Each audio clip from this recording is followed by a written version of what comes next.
Quiero comenzar en una forma tal vez un poquito no convencional, pero quiero comenzar hablando, detallando un poquito por qué estos días son tan difíciles. Y quiero que ustedes hagan el intento de no irse en ese sentir de no sentir más. Yo quiero que ustedes escuchen porque de allí creo que Dios tiene una noticia muy, muy buena para nosotros. Yo no soy psicóloga, pero creo en el ministerio de los psicólogos. Pero como pastora yo he intentado y hoy día y más adelante estoy comprometida a nombrar para nosotros como pueblo de Dios los retos reales del COVID-19, porque creo que está teniendo un impacto en la vida y en el salud espiritual, mental y emocional de cada quien.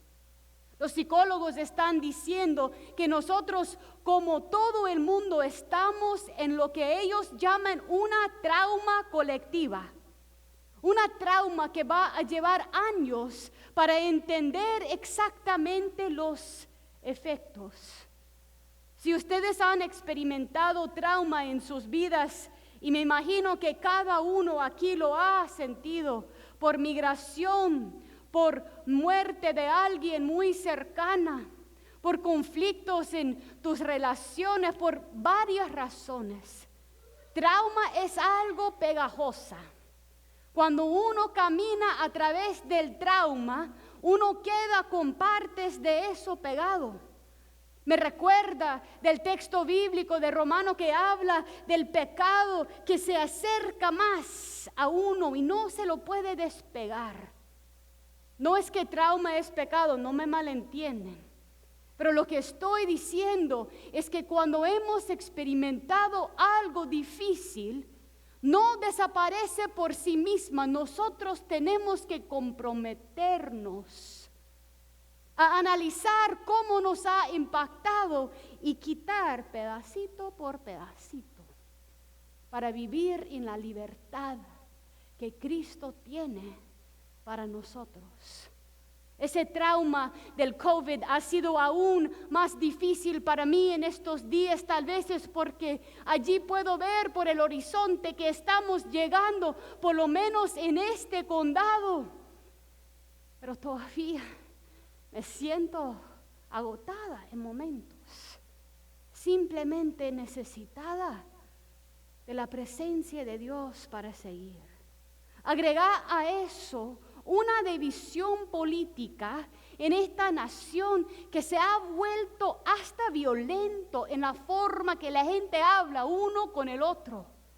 Ya estamos pasados de escuchar para entender, estamos en el punto que hemos perdido, hasta los cristianos, hemos perdido la esperanza que la transformación es posible. Y yo estoy tan enojada en mi forma, como ejemplo, que ni siquiera puedo escucharte hablar de tu vida porque ya me he vuelto experta en tu vida. Y no estoy dispuesta a escuchar tu dolor, porque por alguna razón en mi cabeza, tu dolor quita valor de mi vida. Eso no es como Dios quiere que estemos. Agrega a eso el hecho que en solamente este mes me siento como que cada vez que abro los ojos, Edgar, mi esposo y yo, estamos comentando que en otro momento, otro lugar público, un tiroteo y gente completamente inocente. Tengo a alguien miembro de Epworth que me dijo, ella es una persona muy graciosa con los niños y siempre da unas meriendas a los niños en su barrio. Y los niños llegaron a ella y le dijeron, por favor no vaya a la tienda. Vamos a ir sin meriendas porque no queremos que algo te pase en la tienda. Porque tanto están en tiroteo. Un niño no debe de escoger entre una merienda y un miedo que alguien muy cercano va a perder la vida. encima de eso, y para un cuerpo de Cristo como el nuestro, hay tantos momentos en los cuales está como marcado y remarcado el racismo que es nato a ese país. En el mismo día que Derek Chauvin estaba recibiendo su sentencia, una muchacha de 15 años pierde la vida. Y lo que más me duele el corazón es que nosotros, cristianos, estamos argumentando que lo merecía porque tenía un cuchillo.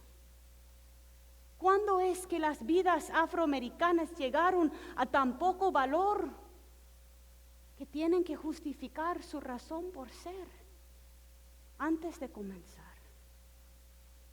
Y encima, nosotros somos una congregación de migrantes. Y muchas veces hablamos de la migración de África o de Latinoamérica, pero esta semana mi corazón ha estado en la India. Mi corazón ha estado en la India, recibiendo textos de miembros de Epworth que me dicen: pastora, por favor, pide a la congregación que ore por la India. 347,000 personas murieron en 24 horas. 347,000, el número más alto en toda la pandemia y en todo el mundo.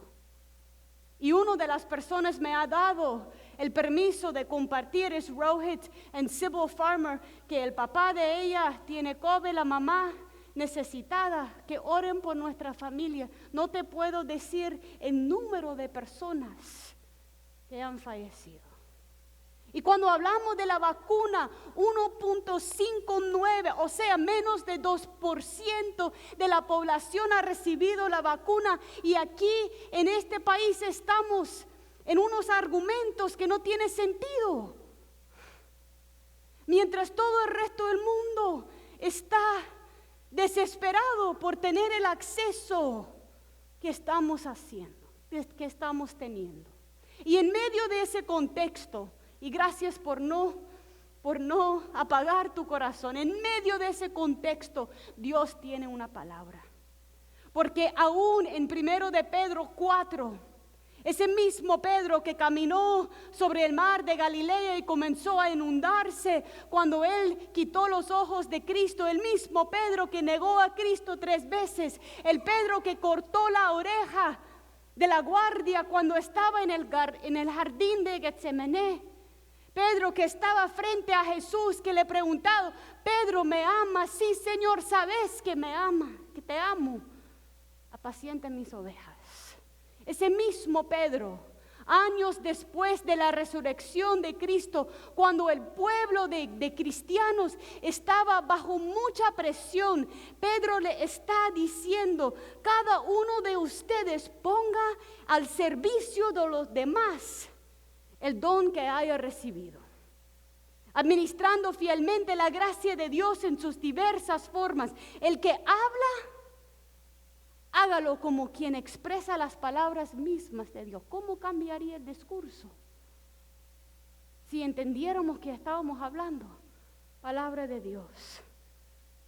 El que presta algún servicio, hágalo como quien tiene el poder de Dios. Así Dios será en todo alabado por medio de Jesucristo. ¿Sabían ustedes que en los primeros días de la formación del movimiento cristiano, no era porque la idea de un Dios encarnado es fantástico, no era por todo lo que había ocurrido en la cruz, ni por la resurrección, porque otros habían dicho que podían vencer la muerte? Lo que hizo poderoso al pueblo de Dios en los primeros años es que tenían una responsabilidad de cuidar a los enfermos, de amarse cruzando lenguas y etnias, una forma radical de compartir sus bienes uno con otro. Y era tan radical que la gente miraba y decía: ¿qué es ese amor? ¿Cómo se ha transformado las vidas de esas personas? en la medida que hablamos de los dones espirituales en esos próximos 6 semanas. Una de las cosas que vamos a ver es que en 1 de Corintios 12, Pablo habla de los dones espirituales, pero ese pasaje de 1 de Corintios 13, donde habla del amor, es en ese contexto. Dios te da dones, Dios te da habilidades, pero si lo usas sin amor, resuena feo. En vez de tocar quienes son llamados a ser. Entonces, pueblo, ahora, en medio de la muerte física, en medio de la desigualdad de los recursos de salud, en medio de un diálogo que ya ni siquiera es diálogo, en medio de una violencia que no hemos experimentado antes, en medio de una nación que tiene como raíz el racismo, nosotros somos el pueblo de Dios. Y el don que Dios pone en nosotros es nuestro llamado hoy día. Estaba leyendo un artículo que sale en el New York Times que hablaba del hecho que cuando el COVID salió, todo el mundo estaba hablando de esa etapa de duelo. Era un duelo y es un duelo colectivo. Tenemos dolor por lo que no podemos hacer. Tenemos dolor por personas que han fallecido que no pudimos ir a ver ni participar en su servicio en persona. Tenemos dolor por lo que hemos visto ocurrir en la parte emocional y espiritual, por los conflictos entre nosotros, pero más que dolor, hemos pasado, dice ese artículo, ahora a una etapa de dígalo conmigo, no le oigo. Una etapa donde ha pasado el primer impulso de defendernos y simplemente falta motivación, falta el gozo profundo, falta la capacidad de concentrarse. Hemos perdido hasta el propósito de nuestra razón por vivir. ¿Cuántas veces usted se ha levantado en la mañana a decir, ay Dios, no puedo? Eso no es como Dios quiere que vivamos. Cada mañana, cada amanecer es un regalo. Cada vez que podemos respirar, pero bajo tanta presión por tanto tiempo es natural y normal. Dice ese artículo que aún en los Estados Unidos, en 2021, cuando podemos ver la forma que las vacunas están saliendo, la mayoría de la gente todavía no tiene esperanza sobre este año. El pueblo de Dios tiene trabajo. Tenemos un mensaje. Tenemos algo de hacer. En nuestra vida de fe lo llamamos un llamado. Y quiero preguntarles, si yo les pregunto ahora individualmente, si usted piensa que usted mismo personalmente tiene un llamado por el Señor, ¿quién me diría que sí? ¿Quién tiene llamado? Un llamado. Una de las cosas más tristes que creo que hemos enseñado como la iglesia moderna, y no solo las iglesias ahora, es que las personas con llamadas son la pastora Yolanda y yo. Que los únicos que reciben llamado directo del Señor son las personas pastores que paran aquí a enseñar. Falso. La Biblia dice todo lo contrario. En los primeros años del cristianismo era el mismo hecho que cada quien tenía un llamado profundo y importante, que era la razón por la cual el ministerio se multiplicó y se multiplicó.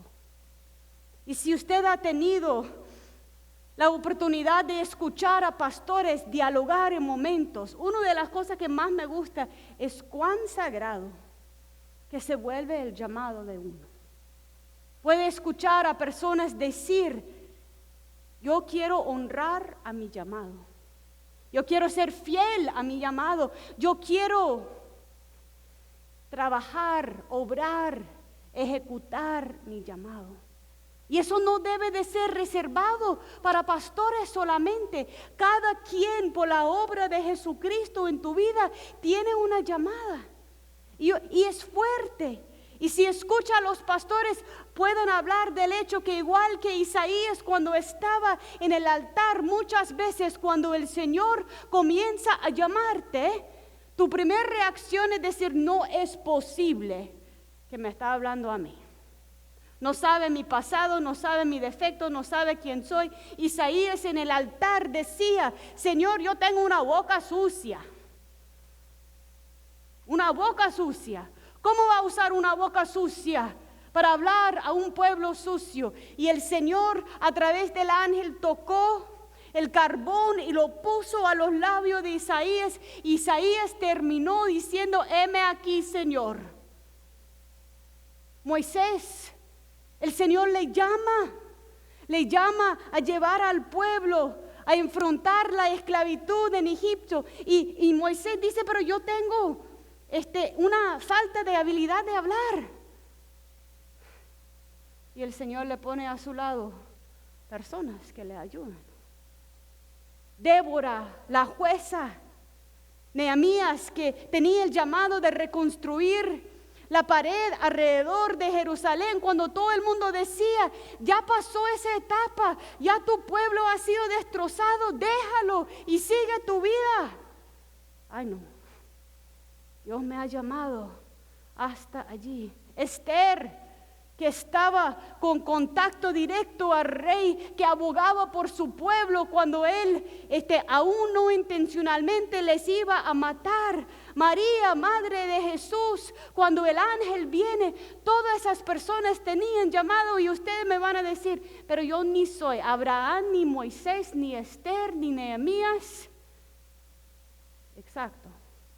Ustedes Miguel y Jenny, y Elías, y Berta, Julia, y José, David, Beatriz, Yolanda, Milagro, Yanire, Elías, Edmundo, Marcela, María Elena, Nubia, Nancy, Cosme, Marisol y Nico. Y MJ, perdóname, muy chaparra usted. Y Dios le ha llamado a cada uno. Y cuando Nancy pide tu oración sobre los músicos, sobre los que dirigen adoración, es que cuando uno comienza a usar su don, a veces la vida se pone difícil y hay que caminar de la mano, porque la obra es grande y poderosa. Un teólogo llamado Tozer hablaba del hecho que cada persona recibe un don espiritual. Cada persona, no hay excepción. Así que usted puede poner 100,000 peros, pero la Biblia dice que usted tiene un don. Y un don dado directo por Dios, y no importa ahora si no sabe cuál es el don, Dios va a caminar con usted. Lo más importante es saber primero que tu vida vale tanto al Señor y que tu propósito de vida es tan poderoso que Dios nunca jamás te va a soltar hasta que comenzás a usar ese don que te ha dado. Tozer dice que el don es como un talento, pero que Dios lo multiplica y lo multiplica y lo multiplica. Como la pipa de un órgano, que la música, el sonido tiene que hacer revibrar dentro de la pipa para multiplicarse. Cuando usted comienza a actuar en tu don, no es solamente el esfuerzo que pone, no es solamente el talento que tenés, pero es el Espíritu de Dios que lo multiplica. Y estoy segura que la pastora y yo podemos ser testigas que cuando el Señor usa tu vida en una forma que se multiplica mucho más allá de lo que uno se imagina, es una de las cosas más transformadoras que nunca. Porque uno se da cuenta que el Señor obra a través de nosotros. Y mis decisiones realmente cuentan, importan, hacen impacto. Shirley Giles Davis es una autora que dice que hay momentos en los cuales nuestro llamado nos vuelve famosos o famosa. Pero el llamado sobre la vida de cada quien comienza con personas normales, cotidianos, como ustedes y como yo. C.S. Lewis, que no profesó a Cristo hasta mucho luego en su vida y escribió uno de los libros más fundamentales sobre el cristianismo. Millard Fuller, que fundó el Habitat for Humanity, que construye casas porque él tenía un deseo de participar en aplastar la pobreza en su comunidad. Harriet Tubman, aún esclava, que era por ella misma, el Señor la usó para guiar tantos a la libertad, y ella profesando su fe cada paso en la oscuridad. La Madre Teresa, que comenzó como monja, luego como profesora o maestra en una escuela. Y lo importante de su vida es que en la historia de Madre Teresa cuenta que un día ella miraba a un enfermo en la calle. Y en ese momento no es que tomó una decisión de por vida. Ella decidía, ese enfermo no va a morir solo. Yo le voy a llevar en mis brazos a mi casa. Y yo no puedo salvar a todos los que veo en la calle, pero ese no va a morir solo. Le llevó a su casa y el Señor comenzó a obrar en ella hasta que ella tenía ese ministerio sirviendo lo más pobre de los pobres. Me recuerda de una de las enfermeras de Epworth, cuando comenzó el COVID-19. Ella me dijo, pastora, yo no puedo parar ese virus. Yo no puedo convencer a la gente que es real. Pero yo mismo me comprometo que mientras está dentro de mi alcance, yo no voy a dejar morir mis pacientes solos.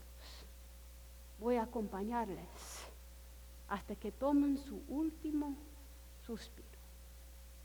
A veces tu llamado comienza en las decisiones pequeñas de tu vida. La decisión de ser fiel a tu pareja. La decisión de trabajar los conflictos aun cuando es difícil. La decisión de dejar entrar el dolor de alguien más, aun cuando tenés mucho dolor de tu propia vida. La decisión pequeña de dar tu vida en una forma que Dios lo usa. Quiero terminar hablando del hecho que cada quien tiene un llamado. Y muchas veces queremos saltar a preguntar, pero ¿qué es el mío? ¿Quién soy yo? ¿Soy Pablo? ¿Soy Esteban? ¿Soy servidora? ¿Soy habladora? ¿Cuál es la cosa que Dios me ha dado? Pero hoy yo no quiero que va ahí. Yo quiero que ustedes se queden en el hecho que tu vida tiene un propósito profundo. Y muchas veces, y es algo que he tenido el privilegio de ver como pastora, muchas veces en los servicios de entierro es cuando uno puede ver el llamado de una vida, aunque nadie está intentando hacer eso. Porque por allí, por allá, todas las voces comienzan a hablar de su experiencia con la persona y de repente están repitiendo el mismo refrán. Ustedes han experimentado eso. En el caso de la muerte de mi abuelita, que me impactó mucho en COVID. Una de las cosas que yo sabía, pero no sabía, hasta estar en su entierro, es que el don o el fruto del espíritu que mi abuelita tenía era ese amor incondicional. Y no era hasta que yo escuché a mi primo hablando de cómo le amaba cuando estaba en adicción. Y cuando escuché a mi tía hablando de cómo mi abuela, y les quiero decir, mi abuela nunca jamás fue famosa. Era de esas personas que realmente su círculo de influencia fue muy pequeña. Salió de un pueblo pequeño de Michigan y aún ahí no hablaba con la mayoría de la gente en el pueblo, no la conocían. Pero su llamado de vida depositó como semilla en cada uno de nosotros y hizo diferencia, hizo impacto y contribuyó al reino de Dios. Hay gente que están diciendo que después de COVID todo el mundo va a entrar en cambios. Vamos a cambiar trabajos, vamos a dejar donde estamos y buscar otro trabajo. Vamos a cambiar pareja después de tanto tiempo estar encerrado con la pareja, mejor me busco otro. Vamos a cambiar de casa, ¿no? Porque ya he vivido en esa casa y ya me tiene aburrido, porque yo he invertido tanto tiempo en mejorarla que la puedo vender por más. Dicen que las personas van a cambiar de lugar, algunos van a ir a vivir más cerca, familia, otros se van a alejar. Me dicen a mí, pastores, que la iglesia va a morir, la gente no va a venir a la iglesia, van a ir a otra iglesia, ¿qué vamos a hacer? Déjame decirle, hay una cosa que no se me ha ido la fe, y es que la iglesia de Cristo no se va a morir. No se va a morir. Y en el caso de Epworth, yo quiero que se pongan a pensar, todo el mundo lamentando el hecho que la iglesia ha cerrado. Yo entiendo, me alegra como no puedo decirle tener tanta gente en el santuario hoy. Sin embargo, en todo este año la iglesia no ha cerrado. Y hay que ver con ojos claros cómo es que se continuó. Al comienzo Nancy y Cosme venían aun cuando era peligroso venir. Y Nancy decía, en el nombre del Señor yo voy a dirigir adoración. En el comienzo Junior Rocha y Julie Brown me dice, pastora, yo sé que es loco, pero podemos continuar con adoración. Pero ¿cómo? Yo le digo. Es que Julie dice, es que hace meses compré ese programa de Zoom, pero usted nunca me hizo caso. Ahora sí hay que usarlo. Y Junior me dice, yo sé de cámara, pastora, póngase allí y le vamos a hacer salir. El don, el talento multiplicado. Miguel y Jenny, que dirigen un estudio bíblico por teléfono. Pero imposible, posible. Julia y su equipo.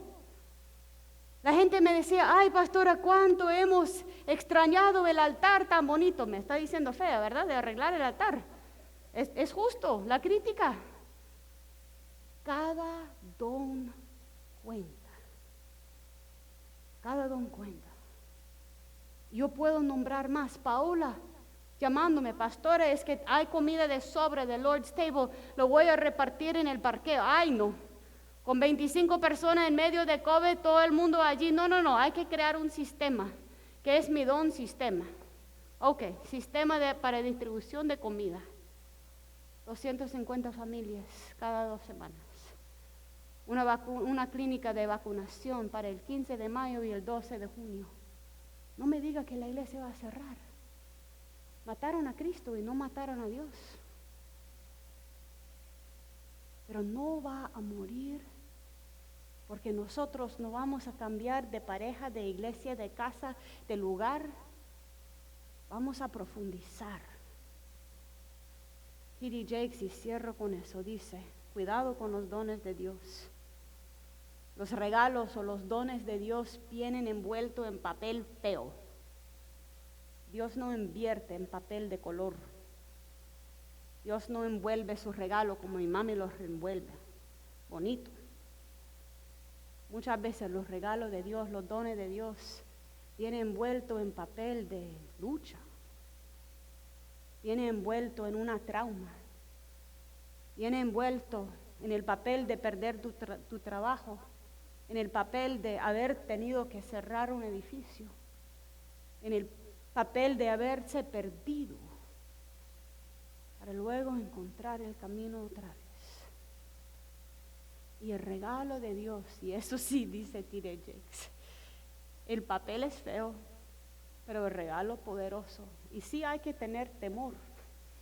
Hay que tener temor, no para quedarte paralizado, pero para saber que el regalo te va a cambiar la vida. Porque una vez que pones a la disposición de Dios tus regalos, vas a ver cómo cambia tu vida. Somos llamados a mucho más que eso, en el nombre de Dios.